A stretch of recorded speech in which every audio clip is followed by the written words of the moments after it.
Tugas isi kedua tujuannya adalah agar mahasiswa mampu menuangkan pendapat dalam bentuk tulisan dan mengidentifikasi tugas dan fungsi unit-unit organisasi di lingkungan Kementerian Keuangan, serta bagaimana unit organisasi tersebut berkoordinasi dengan unit organisasi di internal dan atau eksternal Kementerian Keuangan.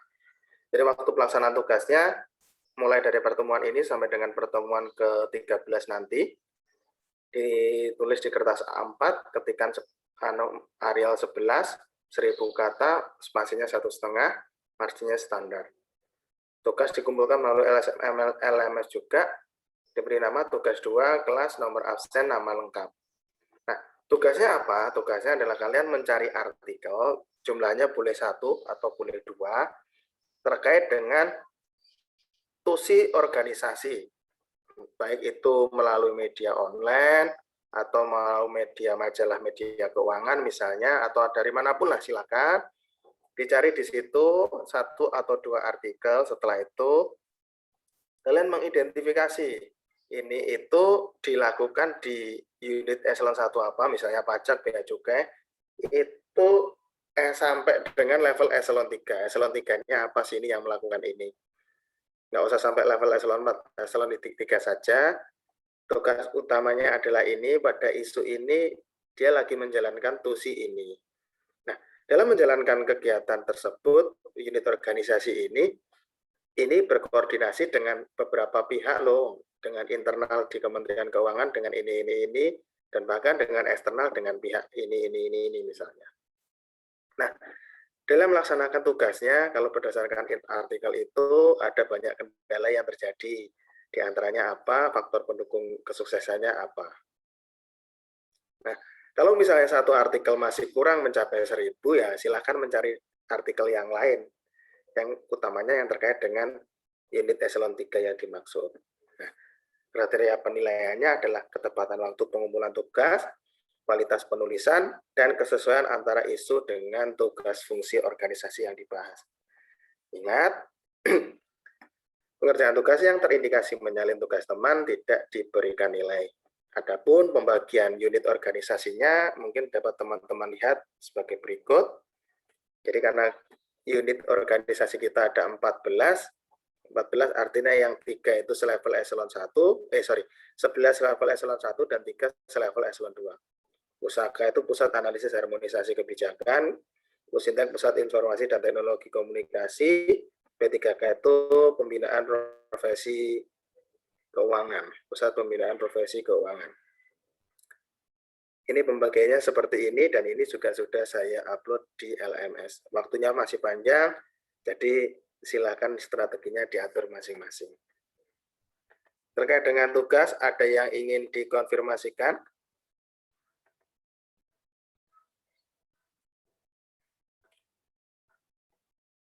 Nggak ada? Sepertinya belum ada, Pak. Oke, Mbak Anggita Siregar, Mbak Nadia Konita, Mbak Sarah Konisia. Pak, maaf Pak, saya pakai HP. Kalau misalnya on cam, panas banget HP-nya, Pak. Oh yes, oke. Iya, Pak. Maaf ya, Pak. Oke, Nadia Konita, ada yang ingin disampaikan? M. Gusti Haki. Ya Pak, tidak ada Pak. Tidak ada. Faizatul. Iya, hadir, Pak. Oh, yang ingin disampaikan? Tidak ada, Pak. Tidak. Oke, Mbak Anggita Siregar. Tidak ada, Pak. Oh, ya, oke. Kalau nggak ada, kita masuk ke materi ya. Pada pertemuan ke-9 ini, kita akan membahas mengenai OTK Disekjen, Itjen, DJA, BKF, dan BPPK. Ada 5 eselon 1, dan karena materinya sangat banyak, nanti saya hanya akan menyinggung sekilas tentang tugasnya. Untuk fungsi cuma sekilas saja. Nah, supaya pemahaman ini bisa merasuk ke teman-teman semua, harapan saya ketika nanti sudah selesai mata kuliah ini, teman-teman juga harus memahami masing-masing, membaca lagi, gitu ya. Jadi silahkan dibaca lagi supaya bisa lebih main. Karena kalau kita detailkan satu persatu sampai dengan level eselon 3, waktunya yang tidak mencukupi. Kita mulai dari yang pertama adalah OTK di lingkungan sekjen.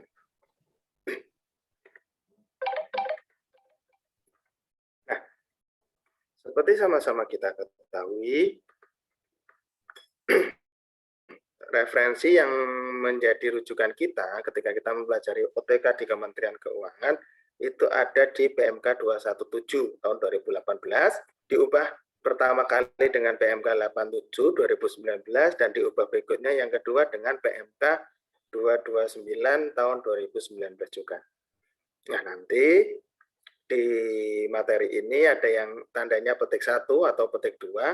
Kalau petik 1 itu berarti bersumber dari PMK 87, petik 2 itu diatur di PMK 229. Nah, sekedar diketahui, dalam sebuah legal drafting peraturan perundang-undangan, ketika peraturan itu mengubah, berarti peraturan yang diubah di pertama itu masih tetap hidup, masih tetap berlaku, hanya pasal-pasal tertentu yang diubah itulah yang harus mengacu ke peraturan yang terbaru. Kalau dicabut, biasanya nanti ada peraturan ini tentang bla bla bla bla bla, bahwa ketentuan dalam peraturan ini sudah dicabut dan dinyatakan tidak berlaku. Tapi kalau sesuai dengan di ketentuan di sini, PMK 217, PMK 87, dan PMK 229 itu semuanya sama-sama berlaku. Nah, sedikit refresh buat teman-teman semua, ini sudah sempat kita sampaikan di pertemuan yang kemarin, pertemuan ke-8, ada Menteri Keuangan, Wakil Menteri Keuangan, itu satu paket unsur pimpinan, di kanan kirinya ada Sekretariat Jenderal, ada Itjen, di bawahnya ada Direktorat Teknis, ada 7, ada 2 badan, dan ada 3 pusat, dan 8 staf ahli. Pusat setingkat eselon 2, staf ahli setingkat eselon 1, 1B. Nah, mungkin yang patut di kalian garis bawahi di sini, 8 staf ahli ini masih mengacu di PMK 217. Tapi kalau kita melihat ke Perpres 57 2020 ada 9 staf ahli. Ingat, staf ahli ini jabatan, bukan orang ya. Jadi seandainya misalnya nanti di PMK 5 di Perpres 57 itu ada 9 staf ahli. Kok jumlahnya 10 gitu kan.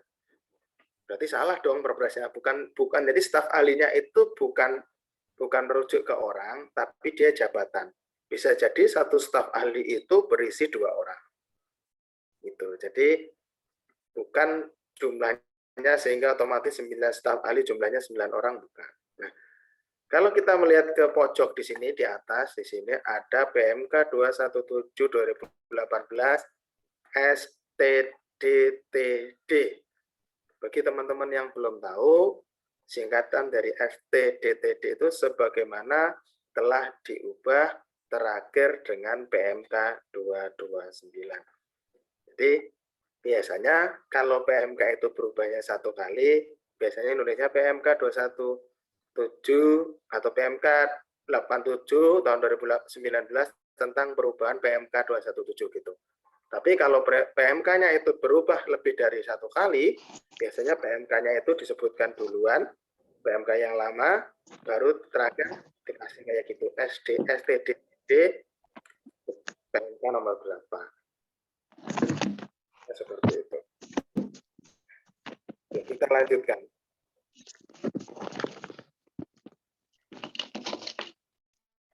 Nah, untuk merefresh lagi teman-teman, ini sudah pernah kita pelajari dulu tentang eselonisasi, penyetaraan jabatan eselon di instansi pusat. Eselon 4A itu jabatan pengawas, itu biasanya kalau di teman-teman sering lihat Kasubag, Kasubit, kepala seksi. Eselon 3A, jabatan administrator, kepala bagian, kepala bidang, kepala subdirektorat, Kabak, Kabit, Kasubdit, itu eselon 3A. Pimpinan tinggi pratama, itu eselon 2, eselon 2A. Kabiro, Direktur, Kepala Pusat, Inspektur, Sekretaris Badan, Sekretaris Ijen. Kalau di instansi vertikal ada Kanwil. Jabatan Pimpinan Tinggi Madya itu ada staf ahli.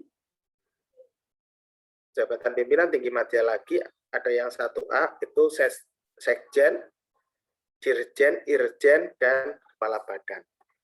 Ini hanya untuk refresh saja. Kita masuk ke Sekjen. Sekjen dipimpin oleh Sekretaris Jenderal, dia berada dan bertanggung jawab kepada Menteri Keuangan. Ini sudah jelas. Nah, tugasnya, pokoknya nanti ingat-ingatannya, ketika dia itu sekretariat, pasti dia ada dukungan administrasi, pasti ada koordinasi pelaksanaan tugas.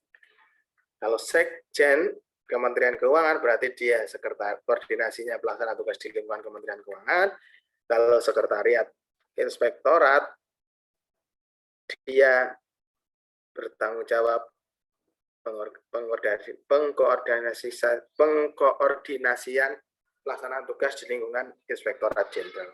Jadi kalau sekretariat itu bunyinya seperti itu. Kita lanjutkan. Sekjen sendiri ini fungsinya, fungsi-fungsi ini akan dipecah ke biro-biro kalau di Sekjen. Jadi Sekjen itu eselon 1, Sekjen itu eselon 1, eselon 2-nya adalah biro. Jadi fungsi-fungsi ini akan dilekatkan di biro-biro, akan dilaksanakan di biro-biro. Di Sekjen ada Biro Perencanaan Keuangan, Biro Organisasi dan Ketatalaksanaan, Biro Hukum, Biro Advokasi, Biro SDM, Biro KLI, Biro Madan, Biro Manajemen Pengadaan, Manajemen Barang Milik Negara dan Pengadaan, dan Biro Umum. Kalau kalian mau melihat, itu ada di PMK 229, di halaman 61 dan 66. Jadi Sekjen ini, dia di PMK yang perubahan terakhir, dia ikut, jadi dia ikut yang termasuk yang berubah. Biro Perencanaan Keuangan, di sini dia tugasnya ini, nyusun renstra, rencana kerja tahunan, terus penyusunan anggaran, manajemen risiko, analisis kinerja dan risiko, pengelolaan perbendaharaan, sistem akuntansi dan penyusunan laporan. Ingat di sini yang perlu menjadi bold kalian adalah Biro Perencanaan Keuangan itu dia nyusun anggarannya, nyusun laporan keuangannya itu Kementerian Keuangan. Jadi dia bukan nyusun anggarannya Sekjen, dia bukan nyusun laporan keuangannya Sekjen. Jadi Biro Perencanaan Keuangan ini levelnya adalah nyusun rencana strategisnya Kementerian Keuangan, bukan rencana strategisnya Sekjen ya. Fungsinya akan saya skip. Ini renstra, terus analisis kinerja dan risiko, penyusunan APBN Kementerian Keuangan, anggaran pendapatan dan belanja Kementerian Keuangan, dan lain sebagainya. Susunan organisasinya ada 5, bagian perencanaan, bagian pengelolaan kinerja, bagian penganggaran, bagian perbendaharaan, bagian akuntansi pelaporan. Ingat, Biro Perencanaan Keuangan ngurusnya adalah anggarannya Kementerian Keuangan, bukan yang diurus bukan Sekjen. Biro Organisasi dan Tata Laksana. Sama, Biro Organisasi dan Tata Laksana ini dia juga ngurusnya adalah penataan organisasi tata laksana satuan kerja di lingkungan Kementerian Keuangan. Jadi dia ngurusnya itu, bukan ngurus organisasi dan tata laksananya Sekjen, tapi organisasi dan tata laksananya Kementerian Keuangan. Ini saya tekankan lagi. Jadi biro-biro ini dia yang lingkungan kerjanya adalah seluruh Kementerian Keuangan. Jadi dia ada ikatannya dengan BPPK, dia ada ikatannya dengan pajak, dan sebagainya. Tapi kalau kaitannya dengan Biro Organta ini, dia urusannya adalah mengorganisasikan penataan organisasi tata laksana. Jadi dia yang paling sibuk ketika masing-masing eselon 1 itu ada penataan organisasi. Berarti nanti yang berhubungan dengan Menpan RB dan lain sebagainya itu Biro Organisasi dan Tata Laksana. Fungsinya seperti itu, bisa kalian baca sendiri. Ada bagian strategi organisasi dan proses bisnis, ini biasanya yang ngurusin SOP itu, perubahan-perubahan SOP. Ini ada bagian organisasi 1, organisasi 2, analisis dan evaluasi jabatan, jadi dia yang nanti nyusun misalnya di kantor ini itu harusnya kantor ini level seperti ini, harusnya jumlah pegawainya, analisis beban kerjanya itu segini, harusnya diisi segini orang. Nah, itu di bagian ini. Terus tata kelola dan pelayanan publik itu yang mengkoordinasikan, kalau kalian pernah dengar istilah ZIWBK, BPPM, itu kalau yang level Kementerian Keuangan koordinasinya di bawah bagian tata kelola dan pelayanan publik. Dan termasuk yang sekarang kalau misalnya lagi lihat Instagram, itu ada lomba KIPP, kompetisi inovasi pelayanan publik kalau nggak salah, yang diadakan oleh Menpan RB. Ini di Kementerian Keuangan yang mengkoordinasikan adalah bagian tata kelola dan pelayanan publik. Biro Hukum jelas dia yang menyusun, merumuskan, mengkoordinasikan, menelaah peraturan-peraturan perundang-undangan yang dibuat oleh masing-masing eselon 1. Jadi DJP, BPPK, BC kalau mau membuat peraturan-peraturan ya dia harus berkoordinasi dengan Biro Hukum. Nanti menimbangnya yang harus masuk seperti apa, yang harus masuk menimbang, yang harus masuk mengingat, yang harus masuk keputusan itu apa aja, aturan-aturannya itu koordinasinya dengan Biro Hukum.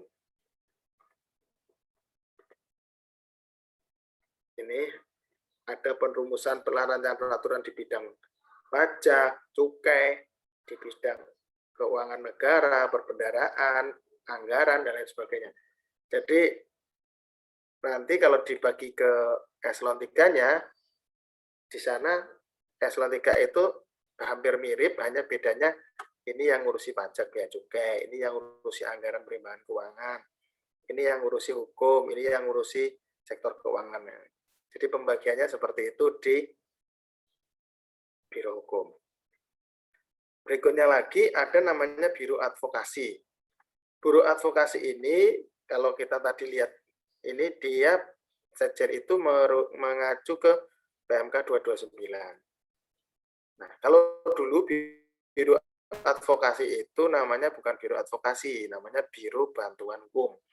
Jadi jika kantor-kantor di lingkungan Kementerian Keuangan itu ada kasus, misalnya ada tuntutan, itu yang membackup, yang terkait permasalahan hukumnya oleh Biro Bantuan Hukum. Mungkin karena orang sering salah paham, sering keliru antara Biro Hukum dan Biro Bantuan Hukum, makanya di OTK yang terbaru ini, di Sekjen namanya diganti Biro Advokasi. Tapi kalau dulu ini namanya Biro Bantuan Hukum. Jadi di sini tugasnya mengkoordinasikan dan melaksanakan advokasi hukum meliputi penelaahan kasus hukum, pemberian bantuan hukum, pendapat hukum, pertimbangan hukum yang berkaitan dengan tugas kementerian, ex-BPPN, ex-bank likuidasi, dan lain sebagainya. Jadi jika kantor-kantor di Kementerian Keuangan itu ada kasus sengketa dengan beberapa pihak, ya yang membackup Biro Bantuan Hukum, termasuk yang kemarin, kalau kalian pernah, ini ada tuntutan dari teman-teman kalian yang kena DO, ya salah satu backupnya pasti tim hukumnya STAN berkoordinasi dengan Biro Bantuan Hukum.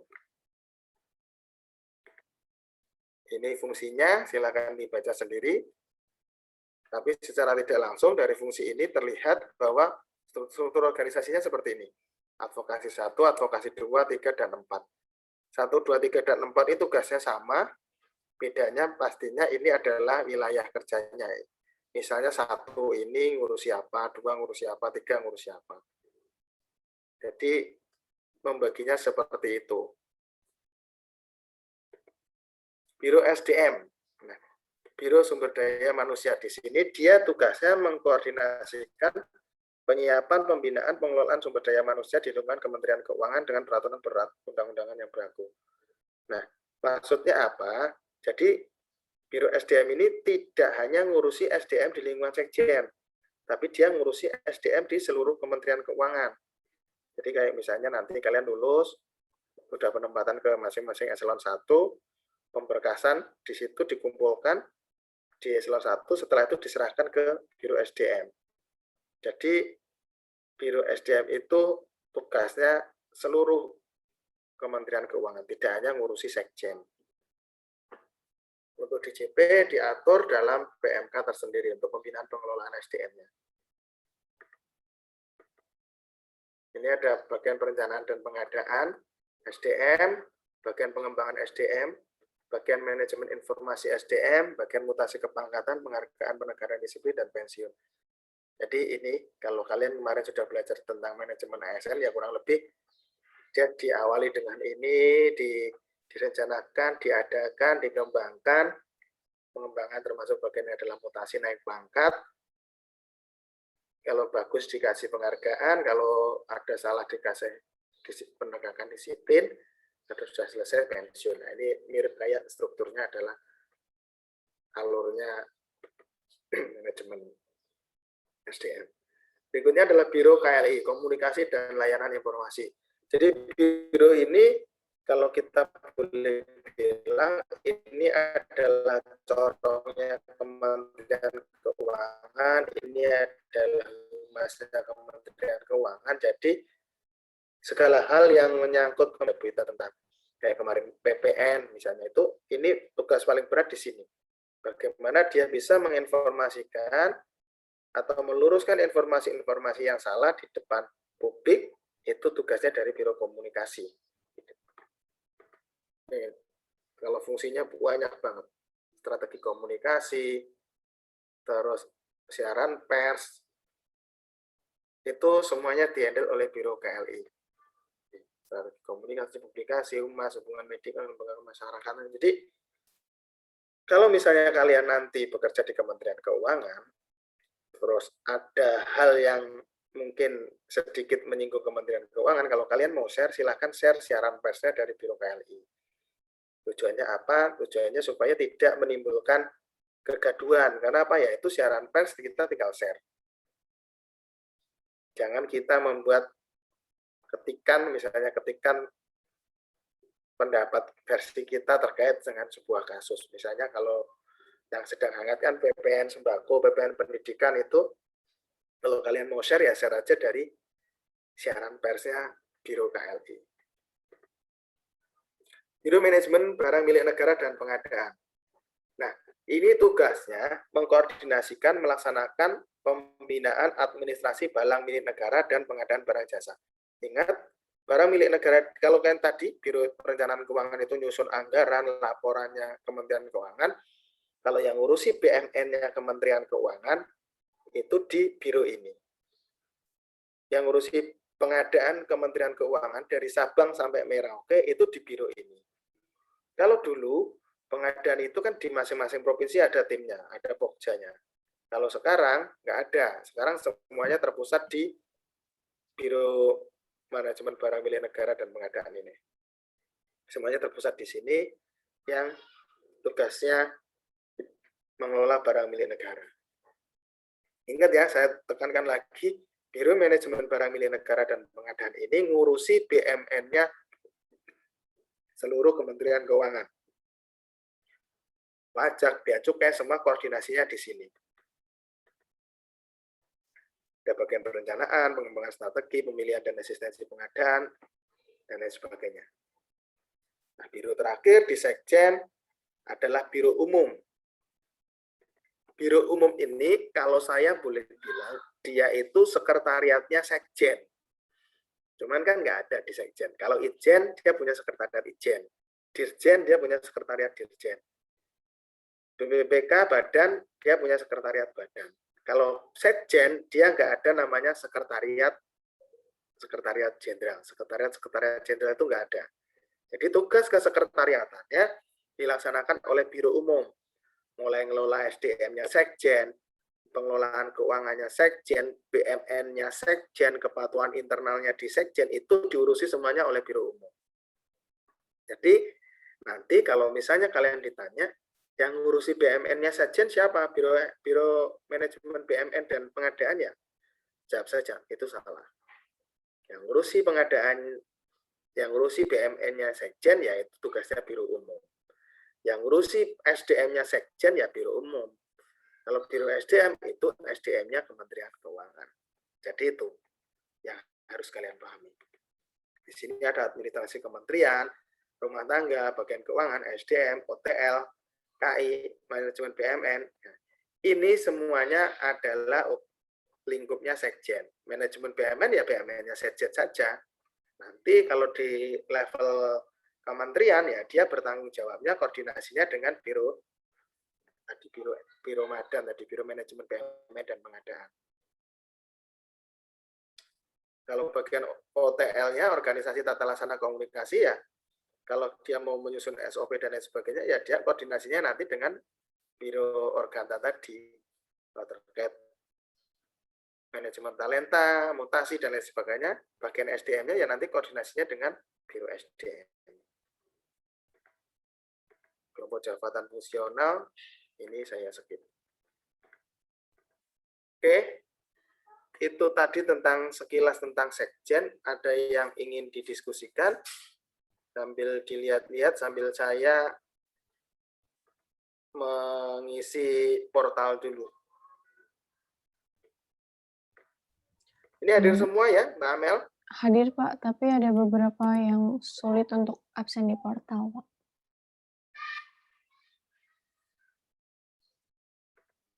Oke, enggak apa-apa. Ya, saya isi portal dulu ya.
Oke, ada yang mau dikonfirmasikan terkait dengan Sekjen?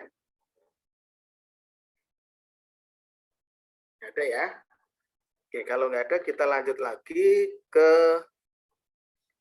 yang B, Itjen dan BKF. Kalau tadi Sekjen ya pasti dia Sekretariat Jenderal, dia tugasnya mengkoordinasikan. Kalau kita ke ini masih sama, ini juga masih sama, saya skip. Itjen dipimpin oleh seorang Irjen, Inspektur Jenderal, dia bertanggung jawab kepada Menteri Keuangan. Nah, ini tugasnya sederhana sebenarnya kalau kalian bisa memahami. Tugasnya apa ya? Tugasnya pengawasan internal atas pelaksanaan tugas di lingkup Kementerian Keuangan. Jadi, Ijen tugasnya lingkupnya Kementerian Keuangan.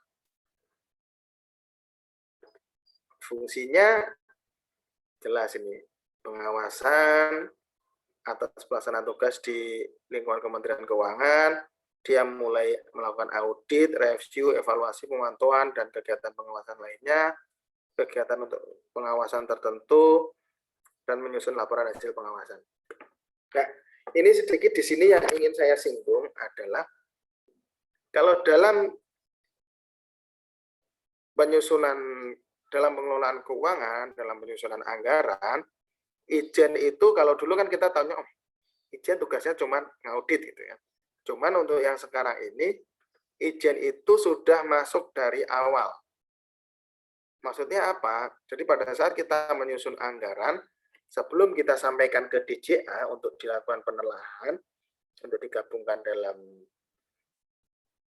APBN, dalam penyusunan APBN, Ijen itu sudah masuk di awal, dia melakukan review.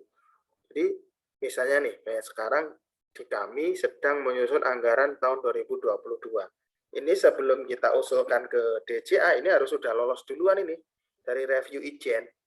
Ijen itu ngecek di awal, masa iya sih ini butuh kayak gini, masa sih butuh seperti ini. Ini sudah di awal di review oleh Ijen.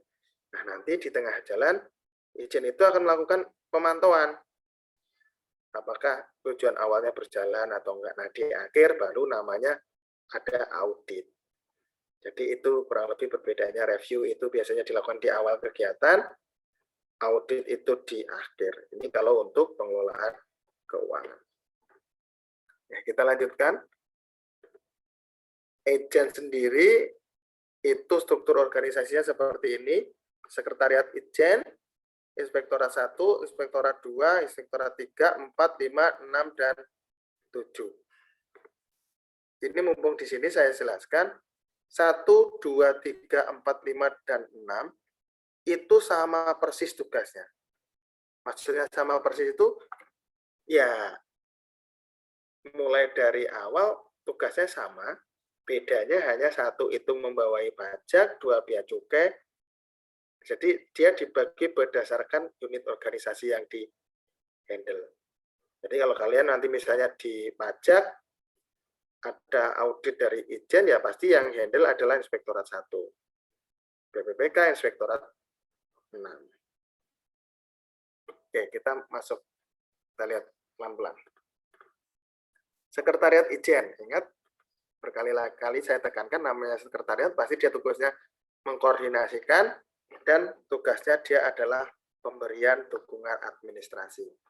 Dukungan administrasi siapa ya? Karena dia sekretariat Ijen, ya pasti semua unsur di lingkungan Inspektorat Jenderal, mulai dari organisasinya, mulai dari SDM-nya, mulai dari keuangannya, mulai dari BMN-nya, kepatuhan internalnya, teknologi informasinya, itu dihandle oleh sekretariat ini. Ada bagian organisasi, bagian SDM, bagian perencanaan keuangan, kepatuhan verifikasi kekayaan pegawai, bagian sistem informasi pengawasan, dan lain sebagainya.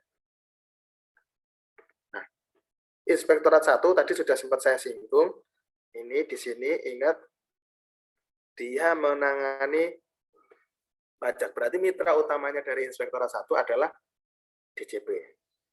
Sederhananya begitu. Kalau struktur organisasinya,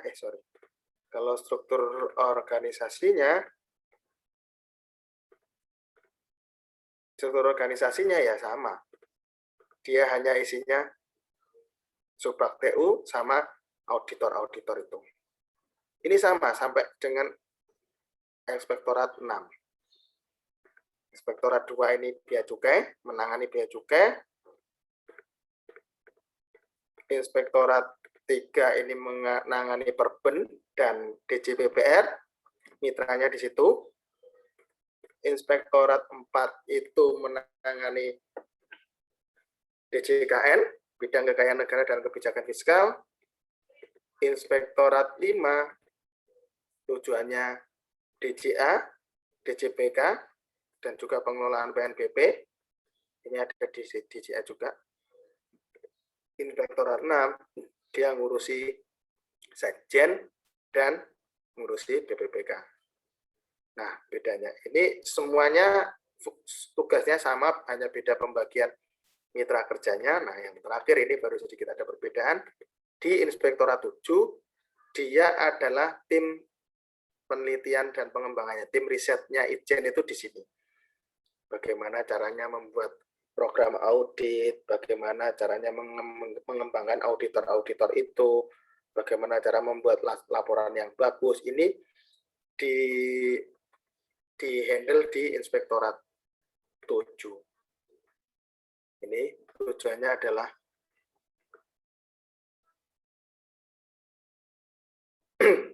tugas fungsinya ini, koordinasi penyusunan rencana strategis pengawasan, analisis big data dan lain sebagainya. Intinya tim pengembangannya, tim risetnya Itjen ya di Inspektorat 7.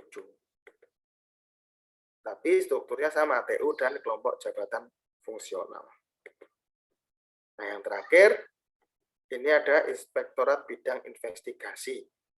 Ini kalau kita boleh bilang, kalau yang tadi kita bilang 1 sampai 7 itu polisi misalnya, ya IBI ini polisi khususnya Kementerian Keuangan ini IBI ini.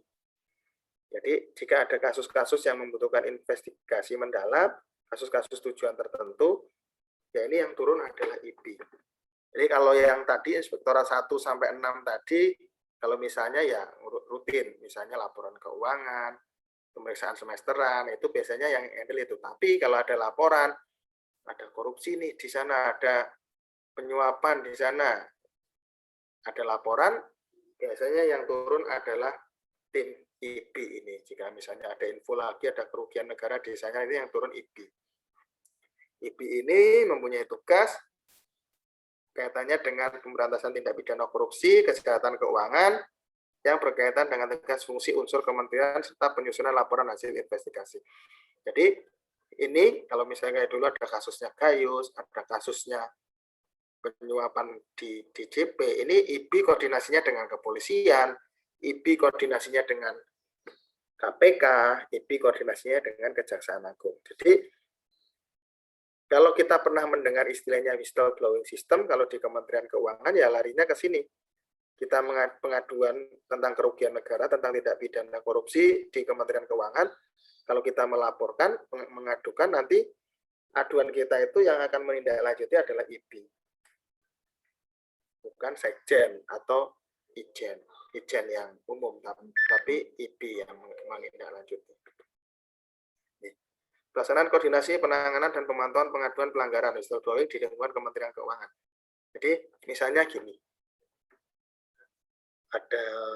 ada kalian tahu ada informasi di KPPX misalnya ada AR yang ketemu WP melakukan sebuah perikatan perjanjian jahat misalnya. Kalian melaporkan ya nanti IBI yang akan turun. IBI turun koordinasi dengan KI di kantor itu mengumpulkan data. Nah, investigasinya dilakukan oleh IBI.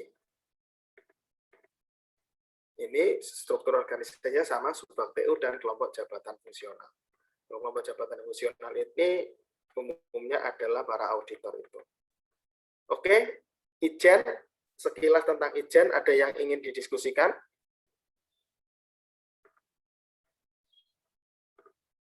Ada yang mau dikomentari? Oke, kalau nggak ada, kita lanjutkan ke BKF. BKF, Badan Kebijakan Fiskal, ini bertanggung jawab kepada Menteri juga, dipimpin oleh Kepala Badan, mempunyai tugas, pasti ini ya, dia ini tim, kalau kita boleh bisa bilang, tim tanknya Bu Menteri ya BKF ini, yang membuat rumusan, rekomendasi kebijakan fiskal, nanti asumsi-asumsi makro itu di BKF ini. Kira-kira pajak tahun depan itu targetnya berapa, berdasarkan apa ya, ini dari BKF ini. Nah, ini tugasnya program rekomendasi kebijakan fiskal sektor keuangan, ekonomi. Kalau secara organisasi, dia terbagi menjadi sekretariat badan, PK Pusat Kebijakan Pendapatan Negara, PK APBN, PK Ekonomi Makro, PK Sektor Keuangan, PK Pembiayaan Perubahan Iklim dan Multilateral, dan PK Regional dan Bilateral. Kalau kalian mau lihat, bisa lihat di PMK 229/2019. Artinya kalau dia diatur di PMK 229, berarti struktur organisasinya itu sudah berubah dari pada saat awal dulu ditetapkan di PMK 217. Kalau sekretariat badan jelas ya, tugasnya melaksanakan koordinasi dan dukungan administrasi. Ada biro organisasi, ada bagian organisasi, SDM, perencanaan keuangan, informasi publik. Ini tugasnya melaksanakan koordinasi dan analisis perumusan rekomendasi dan evaluasi kebijakan di bidang pendapatan negara terkait subjek, objek, dan tarif. Jadi ini nanti yang koordinasinya intens kuat dengan DJP itu di sini. Jadi ini dia koordinasi dengan DJP, dia koordinasi dengan DJPC terkait apa? Terkait dengan pendapatan negara.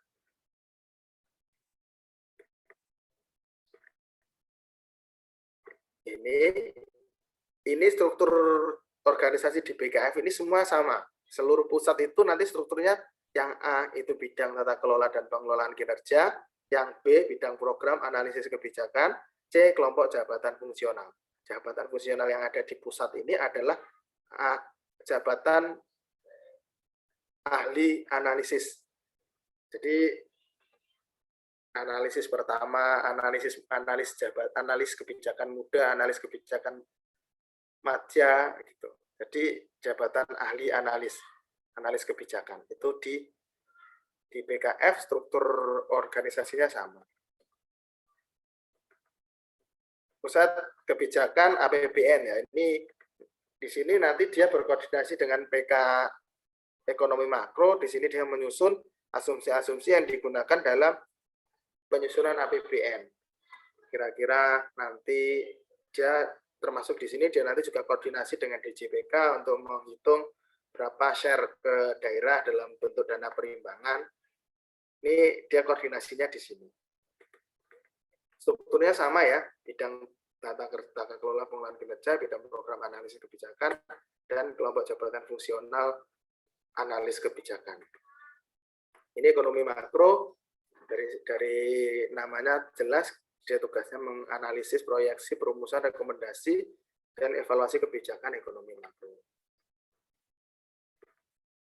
Ini fungsinya, silakan dibaca sendiri, ini segini banyak, cuman yang perlu kalian garis bawah ya, ketika itu terkait dengan ekonomi makro ya dihandle di pusat kebijakan ekonomi makro. Struktur organisasinya sama.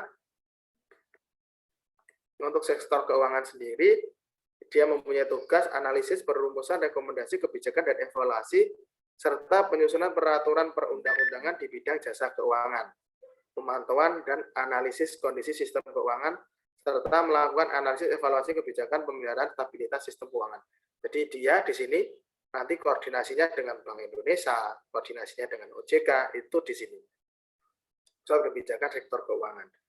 Jadi supaya kebijakan-kebijakan di sektor keuangan yang dikeluarkan oleh Kementerian Keuangan nanti bisa sinkron. Tidak tarik-menarik dengan kebijakan yang dikeluarkan oleh sektor keuangan yang lain, misalnya Bank Indonesia atau OJK. Untuk pusat berikutnya ada pusat kebijakan pembiayaan perubahan iklim dan multilateral. Kalau kita boleh garis bawahi di sini, ini biasanya kaitannya dengan G20 dan OECD. Jadi kebijakan-kebijakan yang kaitannya dengan grup G20 dan grup OECD, ini nanti kebijakannya yang melakukan analisis dan review itu di PK Pembiayaan Perubahan Iklim dan Multilateral. Nah, kalau kebijakan bilateral, kebijakan regional, itu dihandle oleh ini, Pusat Kebijakan Regional dan Bilateral.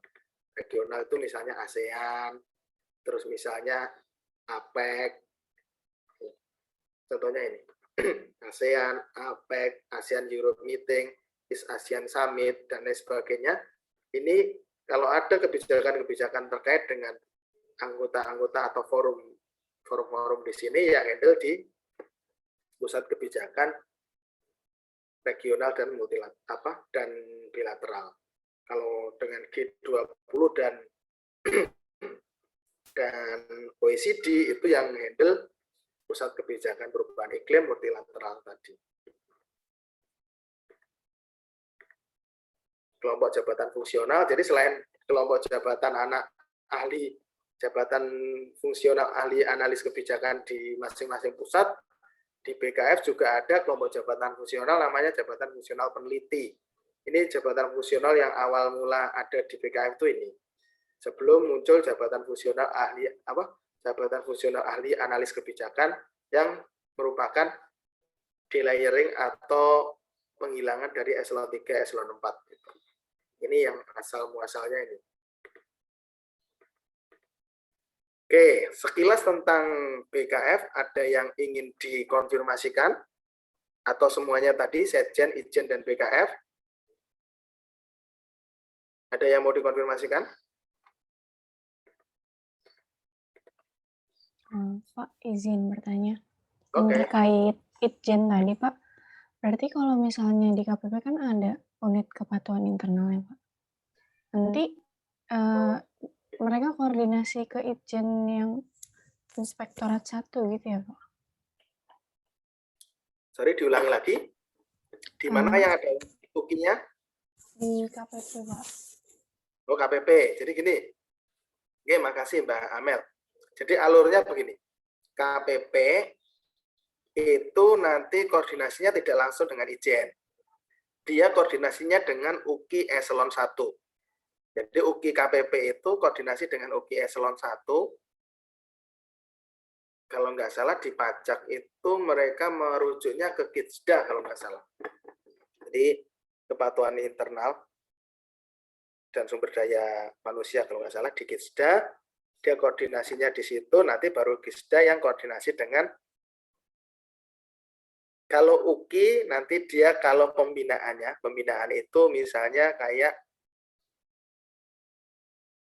pengembangan SDM-nya atau hal-hal yang terkait dengan UKI, pembinaannya di Inspektorat 7.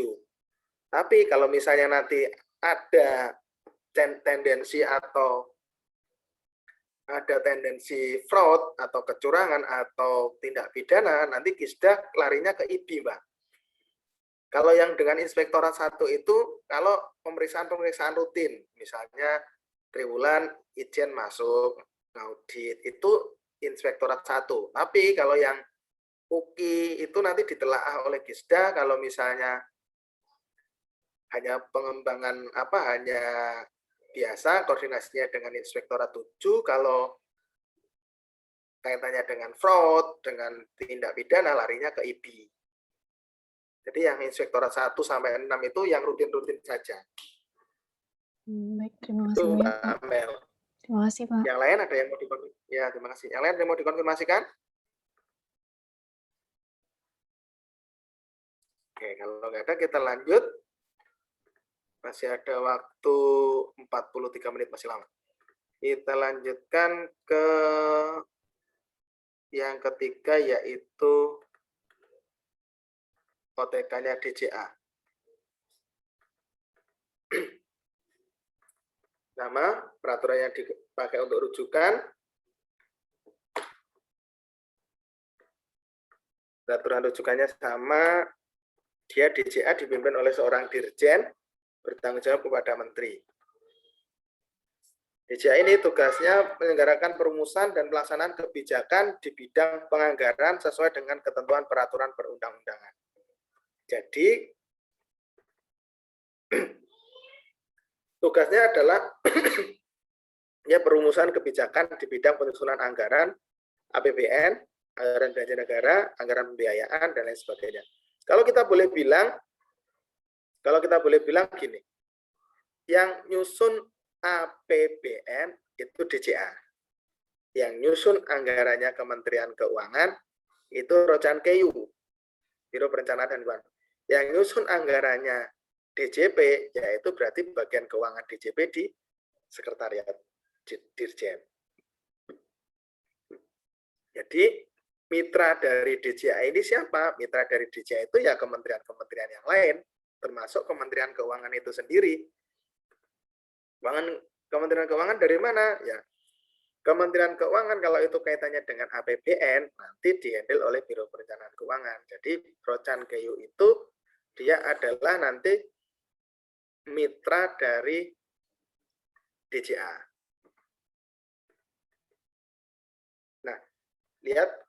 Nah, ini kalau dia diatur di PMK 229 berarti dia ada perubahan dari yang ditetapkan di awal.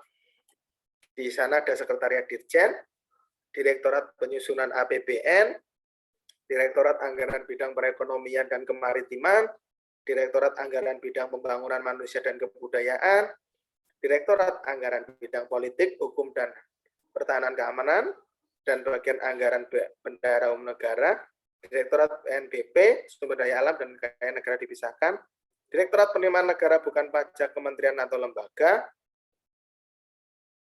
dan Direktorat Sistem Penganggaran, Direktorat Harmonisasi Peraturan Penganggaran. Jadi kalau kita lihat sekilas dari bagan organisasi ini, berarti direktorat-direktorat ini mulai dari C, D, E, itu dia sudah dibagi berdasarkan, kalau kita boleh bilang, Menko-nya. Jadi mitranya dia, Kementerian Perekonomian, Menko Perekonomian, dan Menko Maritim itu mitra dari Direktorat C. Menko PMK, mitra Direktorat D, Menko Polhukam, mitra Direktorat E. Direktorat E itu maksudnya ini ya, ABCD ini maksudnya. Jadi dia sudah dibagi berdasarkan mitra-mitranya. Nah, terus nanti kalian akan lihat bedanya antara F dan G itu apa. Jadi F itu PNBP kaitannya dengan sumber daya alam. Yang satu PNBP kaitannya dengan Kementerian Negara. Maksudnya apa? PNBP Kementerian Negara itu contohnya kalau di Kementerian Keuangan, kalau kalian daftar STAN, itu kan kita punya PNBP itu PNBP Kementerian Lembaga. Atau kalau yang sudah menikah ke KUA, bayar biaya pernikahan, itu maksudnya PNBP Kementerian. Atau kita buat SIM di kepolisian, itu maksudnya yang G, PNBP Kementerian atau lembaga. Oke, kita lanjut, kita kupas sekilas. Kita masuk ke sekretariat. Jelas ya, sekretariat tugasnya koordinasi dan pemberian dukungan administrasi di lingkungan Direktorat Jenderal Anggaran.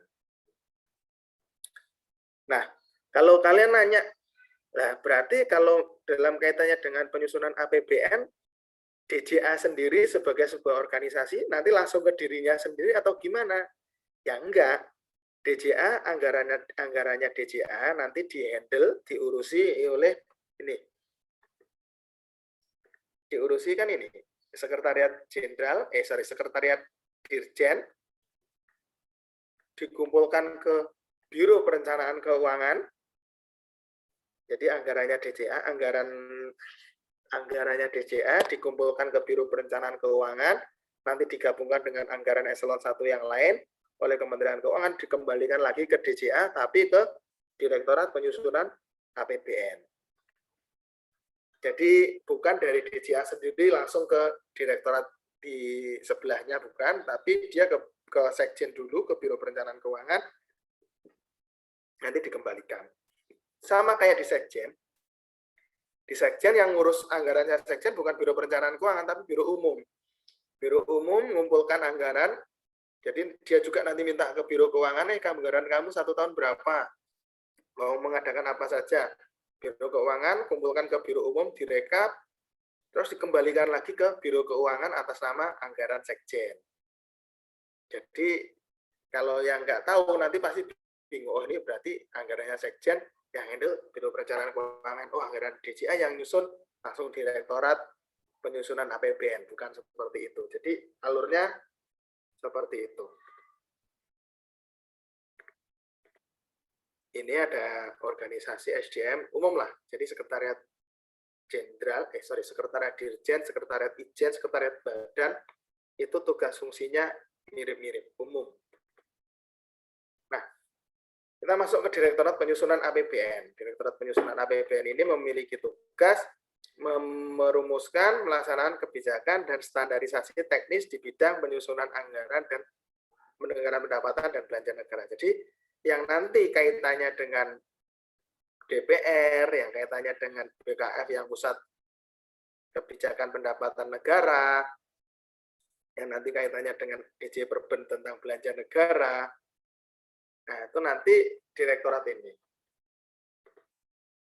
Ini jelas penyiapan perumusan kebijakan di bidang penyusunan APBN, pelaksanaan kebijakan di bidang APBN, penyusunan norma, standar, prosedur, kriteria di bidang APBN, BIMTEK, evaluasi di bidang APBN, dan lain sebagainya. Jadi, kurang lebih fungsinya ini dibagi menjadi beberapa eselon 3, subdirektorat.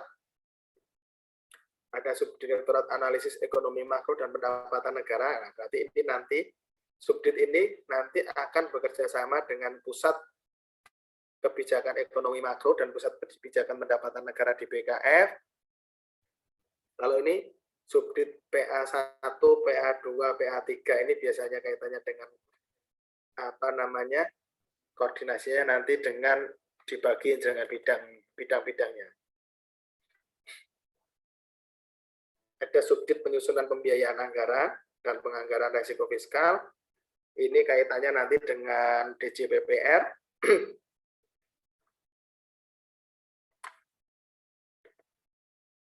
Nah, kita masuk ke Direktorat Anggaran Bidang Perekonomian dan Kemaritiman.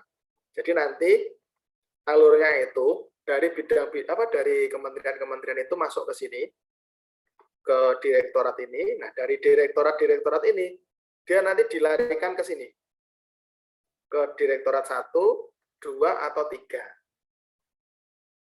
Jadi kalau misalnya ini anggarannya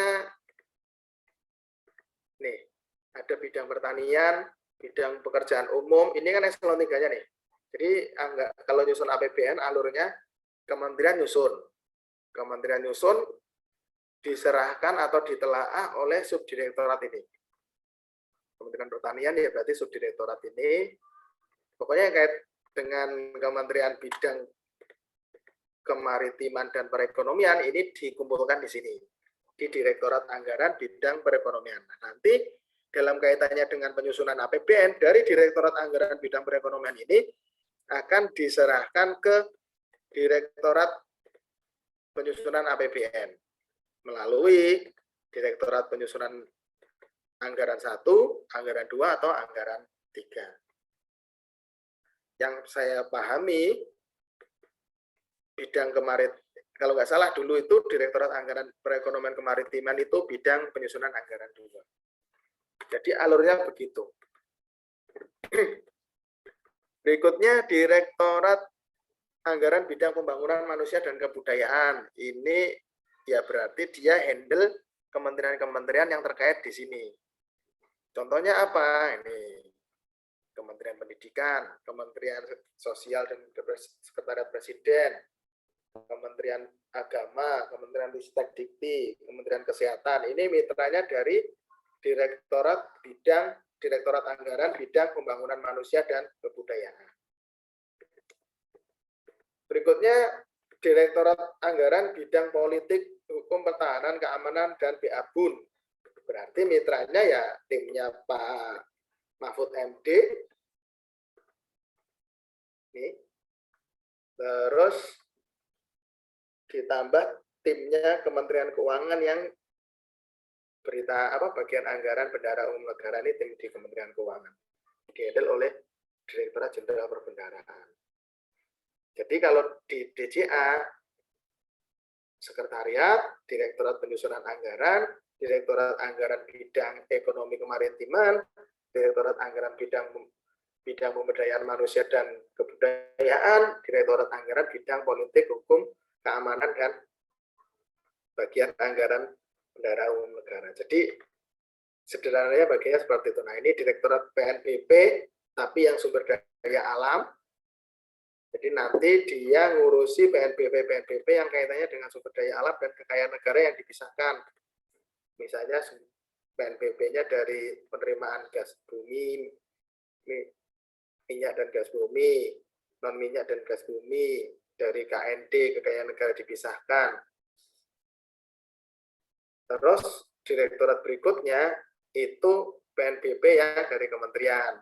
Jadi dari masing-masing kementerian itu ditanyain, nanti Kementerian Agama PNBP-mu dari nikah berapa miliar dalam 1 tahun, kepolisian PNBP-mu dari SIM targetnya dalam 1 tahun berapa miliar misalnya, dari Kementerian Keuangan salah satunya dari STAN dalam 1 tahun berapa miliar, itu dihandle oleh di sini Direktorat Penerimaan Bukan Pajak di kementerian atau lembaga. Untuk Direktorat Sistem Penganggaran ini direktorat yang ngurusi aplikasi-aplikasi sistem-sistem informasi yang ada di DJA. Analis bidang, sistem penganggaran, kebijakan di bidang. Jadi pokoknya yang terkait dengan sistem penganggaran ya itu direktornya nih. Ada subdit standar biaya. Kalau kalian pernah dengar standar biaya masukan rapat di Jakarta, biaya rapatnya segini, itu produk dari subdirektorat standar biaya ini. Untuk yang terakhir ada Direktorat Harmonisasi Peraturan Penganggaran. Jadi dia ini tugasnya namanya harmonisasi. Harmonisasi itu kalau saya boleh bilang itu untuk sinkronisasi. Jadi dia menyinkronkan diri dengan peraturan-peraturan yang nanti kaitannya yang dikeluarkan oleh yang lain. Misalnya peraturan-peraturan yang dikeluarkan oleh Perben, yang dikeluarkan oleh kementerian yang lain yang kaitannya dengan penganggaran, itu harus direview atau ditelaah atau diharmonisasi di Direktorat Harmonisasi Penganggaran. Ada harmonisasi peraturan penganggaran Kementerian 1, Kementerian 2, harmonisasi peraturan jaminan sosial, harmonisasi penganggaran demokrasi, dan lain sebagainya. Jadi ini fungsinya seperti itu, susunan organisasinya seperti itu. Kelompok jabatan fungsional di DJA kemarin sudah mulai bermunculan jabatan fungsional ahli analis anggaran. Anggaran muda, madya, utama, pertama itu sudah ada di DJA. Oke, sekilas tentang DJA. Ingat ya pesan saya, semua harus selesai dari sini, harus membaca masing-masing, di pengendapan, didalami masing-masing. Jadi kalau hanya mengandalkan kegiatan kita di kelas ini, menurut saya masih kurang, karena kita membahasnya sekilas dan relatif lebih cepat. Berikutnya yang terakhir adalah OTK di BPPK. BPPK adalah unit organisasi di lingkungan Kementerian Keuangan, dipimpin oleh Kepala Badan, dan dia bertanggung jawab juga kepada Menteri. Untuk referensi peraturannya, selain dari 3 PMK tadi, ada PMK baru, PMK 160, itu mengatur tentang STAN, organisasinya OTK-nya PKN STAN, dan PMK 66 diperbarui dengan PMK 177, itu mengatur tentang Balai Diklat. Ingat, Balai Diklat Kementerian Keuangan, Balai Diklat Keuangan itu statusnya adalah sebagai unit pelaksana teknis, bukan instansi vertikal. Karena apa? Dia bertanggung jawab langsung kepada Kepala Badan, bukan berjenjang ke Kanwil, karena BDK nggak punya Kanwil. Oke, Badan Pendidikan dan Pelatihan Keuangan, ini tadi sudah saya sampaikan, dipimpin oleh Kepala Badan, tugasnya hanya 3, pendidikan, pelatihan, dan sertifikasi kompetensi. Pendidikan diemban oleh PKN STAN, pelatihan dilaksanakan oleh semua Pusdiklat dan Balai Diklat. Kalau dulu, zaman dulu sebelum tahun 2017 itu, pendidikan juga diadakan di Balai Diklat. Jadi kami di Balai Diklat waktu itu boleh menyelenggarakan pendidikan D1 Pajak, D1 BC, D1 Perben. Itu ada di situ di Balai Diklat. Cuman ketika STAN itu bertransformasi mau menjadi sebuah politeknik dan mengacu kepada ketentuan di pendidikan tinggi, maka karena dia statusnya baru belum akreditasi A, dia tidak boleh membuat kelas jauh, kelas jarak jauh, yakni di Balikdiklat itu nggak boleh. Makanya akhirnya seluruh mahasiswa mulai tahun 2017 itu ditarik ke Jakarta. Jadi nanti tugas fungsinya dari Pusdiklat itu nanti sama. Jadi nanti akan mudah saya skip. Jadi fungsinya dari BDK yang membuat program diklat, membuat menyusun programnya, melaksanakan programnya, melakukan pemantauan, ini tugasnya. Susunan organisasinya ada di Sekretariat Badan, ada Pusdiklat Pengembangan Sumber Daya Manusia, ada Pusdiklat Anggaran dan Perbendaharaan, Pusdiklat Pajak, Pusdiklat BC, Pusdiklat KNPK, dan Pusdiklat Keuangan Umum. Jadi kalau kita lihat di sini, kita lihat sekilas di sini, akan terlihat bahwa sudah di klaster. Misalnya Pusdiklat Anggaran Perbendaharaan, ya berarti mitra kerjanya adalah DJA, DJPB. Pusdiklat Pajak, mitra kerjanya DJP. Pusdiklat BC, mitra kerjanya DJPC. Pusdiklat KNPK, mitra kerjanya DJKN dan DJPK. Pusdiklat Keuangan Umum, mitra kerjanya ya Setjen, Itjen, DJPPPR, BKR, itu mitra kerjanya. Setban, jelas ya, ini tugasnya mengkoordinasikan dukungan administrasi. Kalau di BPK ada bagian OTL, ada bagian kepegawaian, bagian keuangan, bagian TIK, bagian umum, ada kelompok jabatan fungsional. Kelompok jabatan fungsionalnya di Sekretariat Badan itu adalah peranata komputer. Nah, Pusdiklat Pengembangan Sumber Daya Manusia. Tadi saya sempat bilang bahwa struktur organisasi Pusdiklat di BPK itu sama. Yang beda hanya di sini. Pusdiklat Pengembangan Sumber Daya Manusia ini, dia bedanya apa? Di sini dia tugasnya membina pendidikan, pelatihan, sertifikasi kompetensi, dan pengembangan SDM di bidang penjenjangan pangkat, kompetensi dan kepemimpinan, menyelenggarakan tes kompetensi, dan pengelolaan beasiswa. Jadi, kenapa berbeda? Karena di sini ada penyelenggaraan tesnya dan ada pengelolaan beasiswa. Jadi, kalau kalian nanti misalnya sudah bekerja, terus mau ikut seleksi beasiswa di Kementerian Keuangan, itu yang menyelenggarakan kami di Pusdiklat PSDM dari bidang pengelolaan tes terpadu. Jadi tes TPA, tes bahasa Inggrisnya di bidang ini. Ketika kalian sudah diterima, sudah bersekolah, dapat beasiswa misalnya ke luar negeri, nanti dihandle oleh bidang pengelolaan beasiswa. Nah, kalau Pusdiklat PSDM ini rata-rata diklatnya adalah diklat soft skill, misalnya diklat komunikasi, diklat effective negotiation skill, diklat peningkatan kompetensi, itu diklat-diklatnya seperti itu. Termasuk adanya diklat kepemimpinan pengawas, kepemimpinan administrator, itu diadakan di sini. Termasuk namanya penjenjangan pangkat itu, kalau kalian nanti lulus dari STAN masuk menjadi pegawai golongan 2C, kalian sudah kuliah S1 dalam jangka waktu tertentu, kuliah S1, kalau dari 2C ke 3A itu regulernya adalah 8 tahun, tapi kalau kalian pegang ijazah S1 dan lulus ujian kenaikan pangkat, ya berarti nanti kalian bisa loncat langsung ke 3A. Nah, yang kayak gitu, ujian kenaikan pangkat itu dilakukan oleh Pusdiklat Pengembangan Sumber Daya Manusia. Pusdiklat Anggaran dan Perbendaharaan tadi sudah sempat saya singgung, dia mitranya adalah DJA dan DJ Perben. Karena apa? Karena ya dia tugasnya menghandle melakukan pendidikan pelatihan di bidang anggaran dan kebendaraan umum berdasarkan kebijakan teknis.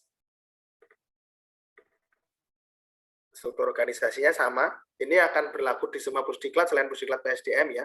Ada rencana pengembangan diklat, bidang penyelenggaraan diklat, dan bidang evaluasi serta bagian TU. Ini struktur organisasi di Pusdiklat. Kelompok jabatan fungsionalnya adalah Wida Iswara. Diklat pajak, mitranya DJP, diklat-diklatnya ya diklat AR, diklat pemeriksa, diklat penyuluh, terus diklat, pokoknya semua diklat yang terkait dengan kompetensi perpajakan larinya ke DJP. Bidangnya sama, eselon 3-nya, pusat itu terdiri dari 3 bidang dan 1 bagian, mulai dari Renbang, perencanaan pengembangan, penyelenggaraan, dan evaluasi serta TU. BC jelas mitranya adalah Direktorat Jenderal Bea Cukai ya sama terus diklat pemeliharaan senjata, terus diklat cukai, diklat di barang penumpang misalnya. Ini pokoknya diklat-diklat yang terkait dengan cukai diselenggarakan di Pusdiklat Bea Cukai. Dan juga di beberapa ada diselenggarakan di Balai Diklat Keuangan. Jadi Balai Diklat Keuangan itu bukan di bawah Pusdiklat BC, bukan di bawah Pusdiklat Pajak, tapi Balai Diklat Keuangan itu dia di bawah kepala badan. Jadi dia menyelenggarakan beraneka ragam jenis diklat. Struktur organisasinya sama, ada bidang Renbang, bidang penyelenggaraan, bidang evaluasi, dan bagian TU. Pusdiklat KNPK, Kekayaan Negara dan Perimbangan Keuangan, mitranya adalah DJKN dan DJPK. Struktur organisasinya sama, contoh diklat-diklatnya misalnya diklat pengelolaan barang milik negara, diklat perimbangan keuangan, diklat hubungan keuangan pusat dan daerah, ya kayak gitu diklatnya yang ada di Pusdiklat KNPK. Dan yang terakhir Pusdiklat Keuangan Umum, ini hal-hal yang bukan pajak, bukan BC, bukan anggaran, bukan KNPK. Ini masuknya ke sini. Contohnya ya diklat UKI, terus diklat manajemen resiko. Kalau dulu ada diklat mahir office, terus yang sekarang diklat manajemen resiko, pengelolaan kinerja, diklat terkait dengan UKI itu di Pusdiklat Keuangan Umum. Strukturnya sama. Renbang, penyelenggaraan, evaluasi, TU, jabatan fungsional. Jabatan fungsional ada Widai Suara, sekarang ada namanya Jabatan Fungsional Pengelola Teknologi Pembelajaran. Ini jabatan fungsional baru yang baru telah dilantik bulan April kemarin. Nah, kita masuk ke PKN STAN. Ini yang unik dari STAN, dia itu bertanggung jawab di bawah menteri, bertanggung jawab kepada Menteri Keuangan melalui Kepala BPPK. Jadi teknik akademisnya dia di pembinaannya oleh Menteri Pendidikan Kebudayaan, teknik operasionalnya dia dan administratifnya di bawah pembinaan Menteri Keuangan. Jadi dia PKN STAN itu bapaknya 2. Tugasnya itu menyelenggarakan pendidikan vokasi, penelitian, dan pengabdian kepada masyarakat di bidang keuangan negara.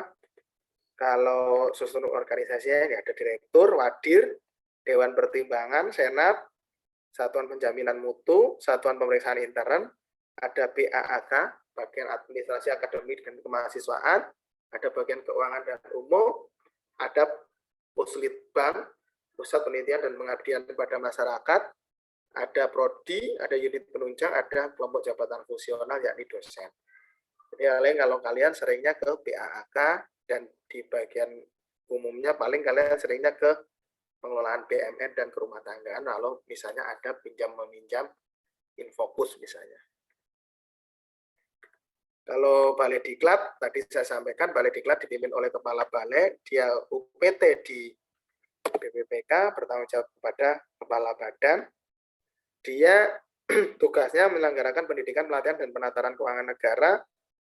Jadi semuanya, diklatnya pajak juga ada di Balai, diklatnya Pusdiklat KU juga ada di Balai, semuanya. Dia itu nano-nano, banyak menyelenggarakan pelatihan-pelatihan yang diadakan oleh seluruh Pusdiklat. Tujuannya biasanya supaya semuanya tidak terpusat ke Jakarta. Misalnya kayak di BDK Malang ya, kalau itu terkait dengan banyak pesertanya dari wilayah Jawa Timur ya dilaksanakan di BDK Malang.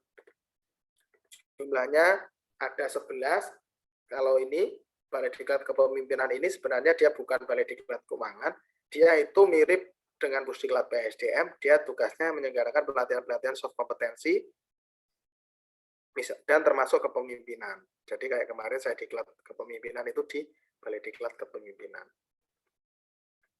Itu sekilas tentang BPPK. Ada yang ingin ditanyakan atau dikonfirmasikan?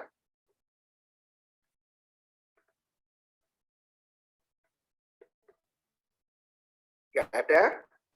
Izin mau konfirmasi, Pak. Oke, Mas Riza, silakan Mas Riza. Tapi yang bab yang sebelum yang ini tadi, Pak, yang DJA. Oke, DJA. Saya cuma mau tanya terkait alur yang untuk kementerian lembaga sama Kemenkyu itu, Pak. Kalau yang kementerian lembaga itu berarti dari kementerian lembaganya sendiri, terus ke direktorat di DJA yang sesuai bagiannya itu tadi, terus habis itu dari direktorat yang di DJA itu tadi masuk ke subdirektorat yang di dalam direktorat yang sesuai bagiannya itu tadi, yang ada 1, 2, 3, sama kemudian kembali lagi ke direktorat DJA yang bagian APBN ya, Mas? Jadi gini, kalau nyusun anggaran misalnya ya, ini kita ngomongin APBN. Misalnya kementerian, apa enaknya? Kementerian Agama misalnya ya. Misalnya Mas Rizal itu tukang nyusun anggarannya Kementerian Agama. Nanti penelaahannya, anggaran-anggaran itu setelah dari kementeriannya sampean dikumpulkan, dari Kementerian Agama, itu di-handle, mana tadi? Di Direktorat Anggaran Bidang ini ya. Jadi masuknya ke Direktorat Anggaran Bidang Pembangunan Manusia, subdirektoratnya itu Subdirektorat Anggaran Bidang Agama dan Lembaga Tinggi Negara. Jadi anggaran-anggarannya dari Kementerian Agama nanti ditelaah di sini, Subdirektorat Anggaran Bidang Agama dan ini. Nah, setelah oke dari subdirektorat ini, nanti dikompilasikan, kan namanya APBN itu kan seluruh kementerian. Ini dikompilasikan dulu ke atas. Kompilasikan ke atas kemana? Ke direktoratnya ini, ke Direktorat Anggaran ini, bidang pembangunan manusia ini dikumpulkan dari sini, diserahkan ke Direktorat Penyusunan APBN. Direktorat Penyusunan APBN, ya berarti kemungkinan kalau nggak 3, 1 atau 2. Larinya ke sini. Dikompilasi di sini. Baru nanti disusun APBN jadi 1. Kalau Kementerian Keuangan, ya berarti dari Biro Perencanaan Keuangan ke DJA di bidang perekonomian tadi, nanti dikumpulkan di sini. Jadi alurnya seperti itu. Nggak bisa Kementerian Keuangan anggarannya DJA langsung ke sini, nggak bisa. DJA dikelola oleh sekretariat, dilarikan ke Biro Perencanaan Keuangan, Biro Perencanaan Keuangan dikumpulkan dengan anggaran dari Kementerian dari eselon 1 yang lain, dari pajak, BPK, Bea Cukai, disampaikan ke Direktorat Jenderal Anggaran, ke Direktorat Bidang Perekonomian tadi, baru nanti dikumpulkan jadi 1 di sini. Jadi alurnya seperti itu, Mas. Atau ada yang kurang jelas? Ada yang mau diulangi? Pak, jadi kalau dari subdirektoratnya itu nggak langsung ke DJA yang bagian APBN ya, Pak? Dikembalikan dulu ke direktorat yang membawai subdirektorat yang bersangkutan. Jadi gini, Mas, kalau surat menyurat itu berjenjang. Maksudnya berjenjang itu gini. Kalau misalnya sampean kan pernah PKL di KPP ya. Dari dulu PKL-nya di mana, Mas Rizal? Saya di KPP Madya Malang, Pak. KPP Madya Malang itu kan kalau dengan KPP Madya itu misalnya dengan Malang Utara, itu kan jaraknya kan nggak jauh ya. Kan kalau misalnya Mas Rizal dari TU-nya Madya mau bersurat ke TU-nya Malang Utara, kan nggak bisa. Dia dari TU ke TU kan nggak bisa. harus naik dulu ke kepala kantor ke kepala kantornya Malang Utara disposisi ke TU-nya Malang Utara. Sama.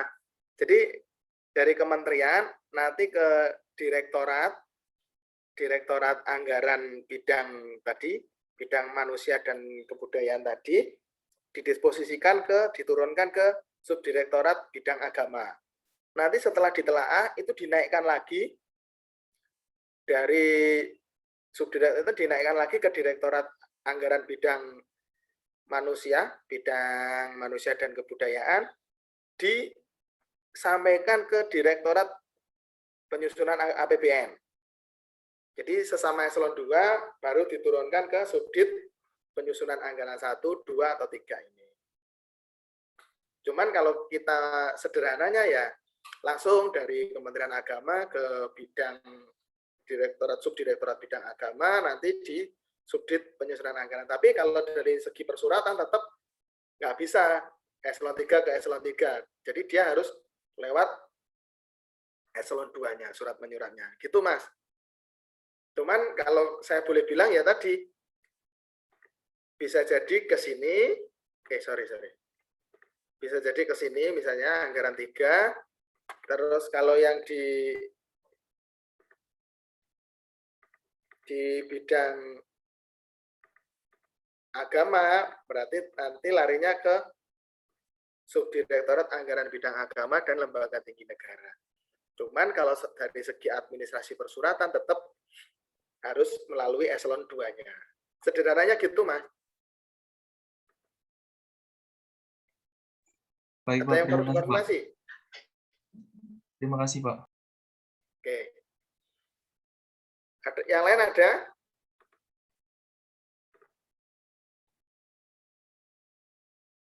Kalau nggak ada, masih ada waktu 9 menit.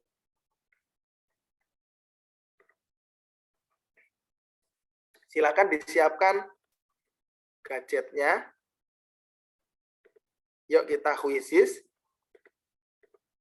Yang ada 10 soal. Nanti yang juara 1 dan 2 dapat saldo OVO atau GoPay atau pulsa dari saya 25.000. Oke, silakan disiapkan. Saya izin share.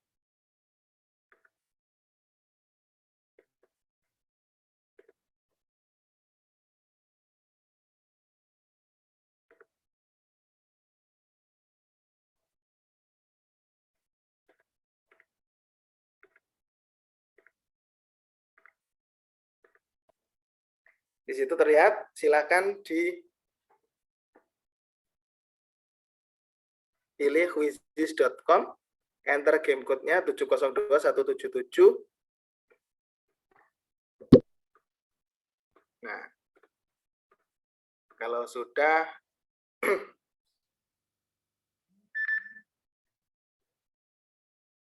nanti yang menang dapat, silakan dipilih mau saldo OVO atau mau GoPay atau mau pulsa, silakan. Sebesar 25.000.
Oke, kurang 2 orang lagi.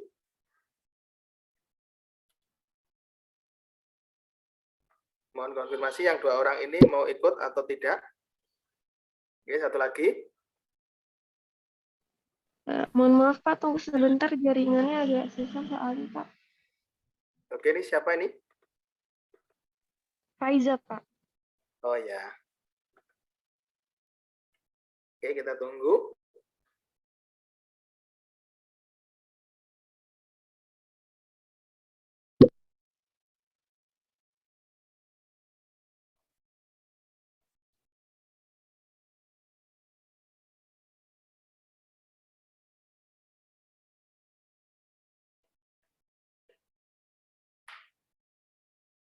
Oke, kita mulai ya. Oke, bismillahirrahmanirrahim. Selamat menikmati.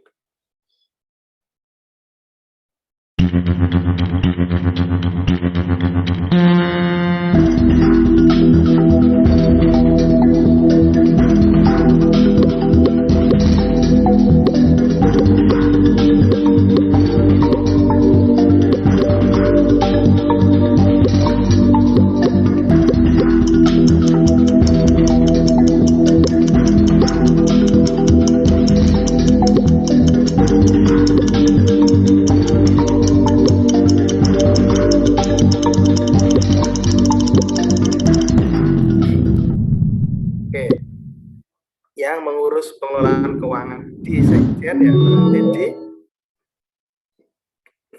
biro umum. Oke, kita lanjut.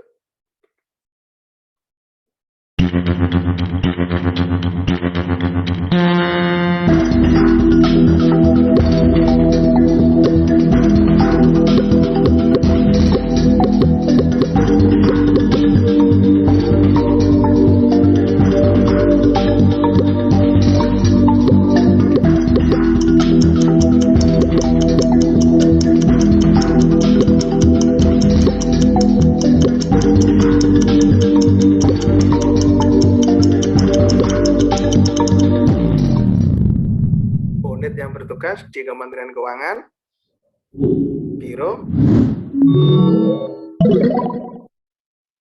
Perencanaan Keuangan. Oke, pertanyaan ketiga.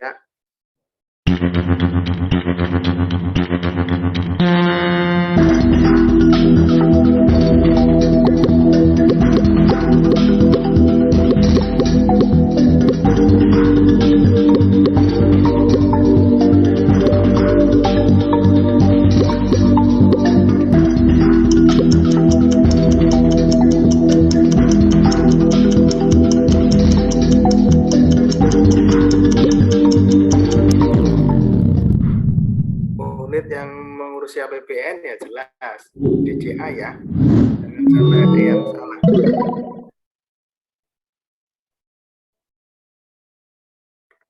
Pertanyaan keempat.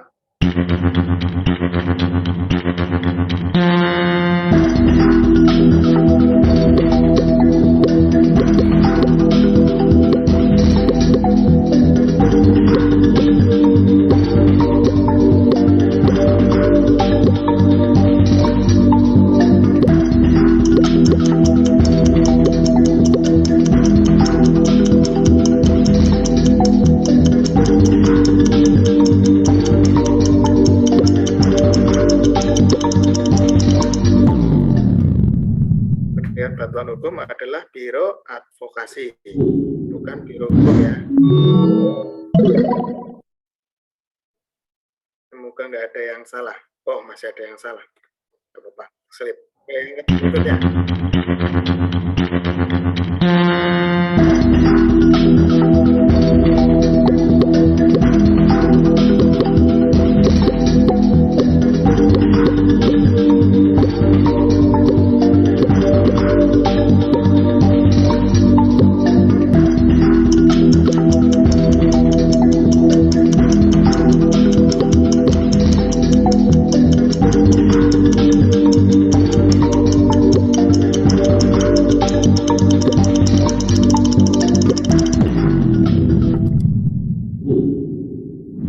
Ini ada di Biro Madan.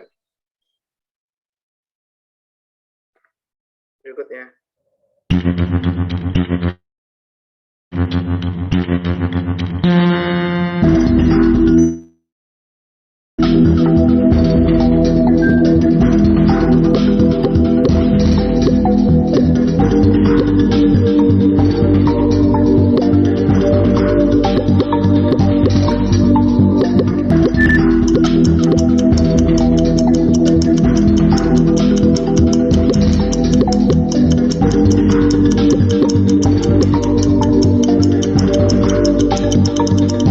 Ini juga biomadan.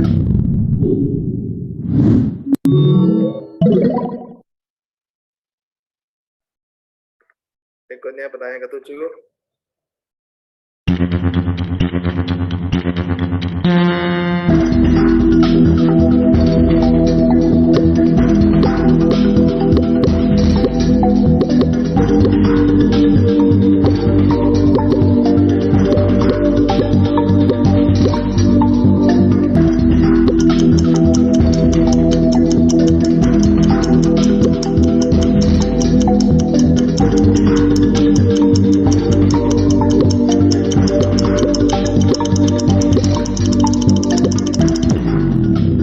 Inspektorat 1 ya yang ngurusi DJP.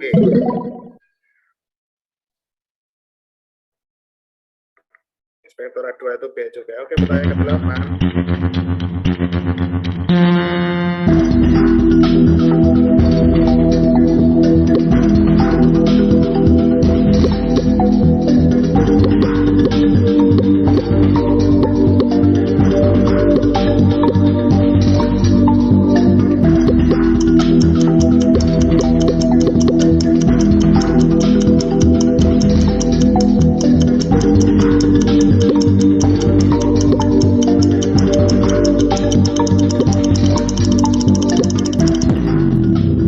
Litbangnya Itjen itu Inspektorat 7.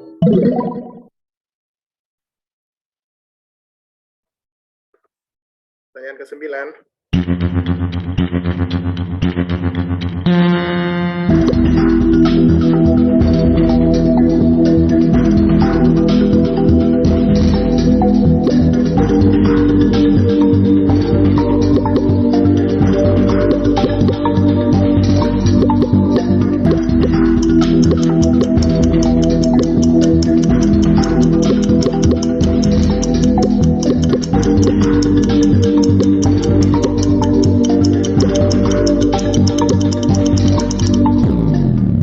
Bidang pendapatan ini Pusat Kebijakan Pendapatan Negara di BKN ya. Oke, yang terakhir.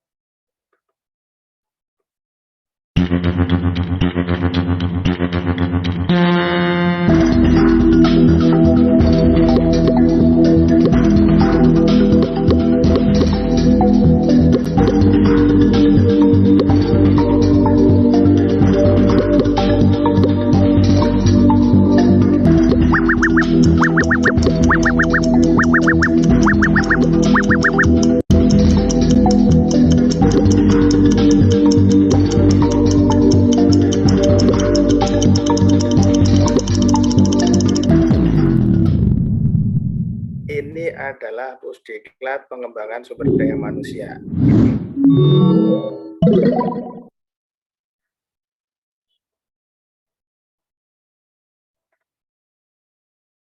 Kita lihat chartnya peringkat 1 dan 2-nya siapa.